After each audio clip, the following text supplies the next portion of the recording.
പുതിയ വീഡിയോസ് ആണ്. എല്ലാവരും സബ്സ്ക്രൈബ് ചെയ്തുകൊണ്ട് വീഡിയോ ഷെയർ ചെയ്തുകൊണ്ട് ലൈക്ക് ചെയ്തുകൊണ്ട് മാത്രം വീഡിയോ കാണാൻ ശ്രമിക്കുക. കാരണം അല്ലെ യൂട്യൂബ് അടിച്ചു പോകും. നിങ്ങൾ സപ്പോർട്ട് ആകുമ്പോൾ ആവശ്യം കാര്യത്തിലേക്ക് പോവാം. ആ ട്രംപിന്റെ കിളിയായിട്ട് പോയതാ. 8 കേന്ദ്രങ്ങളിലേക്കാണ് ഇപ്പം ഇറാന്റെ ആക്രമണം നടത്തിയിട്ടുണ്ട്. അതുപോലെ തന്നെ പിന്നെ അമേരിക്കയുടെ നാവിക കപ്പലിന്റെ മുകളിലേക്ക് ഒരു ആക്രമണം നടത്തി.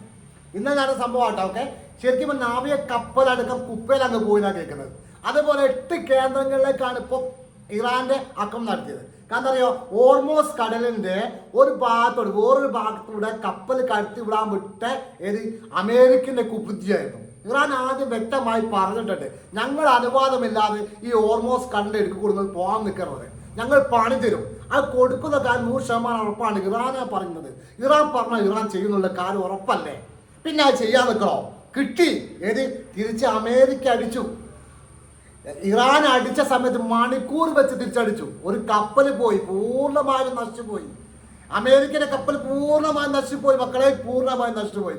അതേപോലെ തന്നെ ബഹ്റൈൻ, കുവൈത്ത്, സൗദി അങ്ങനെ സ്ഥലം ഇത് അമേരിക്കയുടെ പട്ടാള ക്യാമ്പിലേക്കും ആയുധപ്പുര ക്യാമ്പിലേക്കും വിമാനങ്ങളുള്ള സ്ഥലത്തേക്കുമാണ് ഇറാന്റെ മിസൈലുകൾ പോയിട്ടുള്ളത്.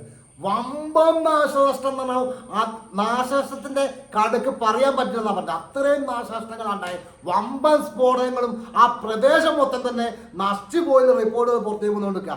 അമേരിക്കന്റെ ട്രംപിന്റെ കിളി പോയിക്കുന്ന സമയം അതിശക്തമായ തിരിച്ചടി ഇനി അങ്ങോട്ട് ഉണ്ടാവും എന്ന് ഇറാൻ പറയുന്നുണ്ട്. മനസ്സിലാക്കാൻ കാരണം എന്താ അറിയോ, യുദ്ധം നിർത്തിവെച്ച് 60 ദിവസം നിർത്തിവെച്ച കരാറ് ലംഘിച്ചുകൊണ്ട് ആരടിച്ചത്? അമേരിക്ക അടിച്ച്, ഇറാനല്ല. ഇറാൻ പറഞ്ഞ വാക്ക് പാലിച്ചിട്ടുണ്ട്. കാരണം അറിയോ, ഓൾമോസ്റ്റ് കടലിന്റെ ഭാഗത്തോട് കപ്പൽ പോവരുത്, ഇറാന്റെ സമ്മതം അല്ലാണ്ട് പോവരുത്. അത് പറഞ്ഞ അതിലൂടെ കുരുട്ടുകൾ വെളിച്ചാൽ വെള്ളം ഉപയോഗിച്ചാൽ തന്ത്രം ഉപയോഗിച്ചാൽ അമേരിക്കക്ക് അടുത്താൻ നോക്കി പണി കിട്ടി. അത് ഉറപ്പടിക്കുന്നില്ല, ആരാലും അടിക്കും. അതിനെ പോയാൽ അടിക്കുന്ന അറിയാം. എന്നിട്ട് പോയും അടിച്ച് പോയി കിട്ടിയോനായിട്ട് പോയി. ശരിക്കും ഇറാൻ പറയുന്ന കാര്യമേ ചെയ്യാൻ പറ്റുന്നത്. എന്നാലും ഇറാൻ എന്തെങ്കിലും പറഞ്ഞിട്ടുണ്ട് ചെയ്യാതെ ചരിത്രം ഉണ്ടായിട്ടുണ്ടോ? ഏതായാലും എന്തൊക്കെ നാശനഷ്ടങ്ങൾ ഉണ്ട് എന്നുള്ള വീഡിയോസ് അടുത്ത വീഡിയോസിൽ വരും. ഏതായാലും വീഡിയോ ഇഷ്ടപ്പെട്ടാൽ ഷെയർ ചെയ്യാൻ സപ്പോർട്ട് ചെയ്യാൻ താങ്ക് യു വെരി മച്ച്.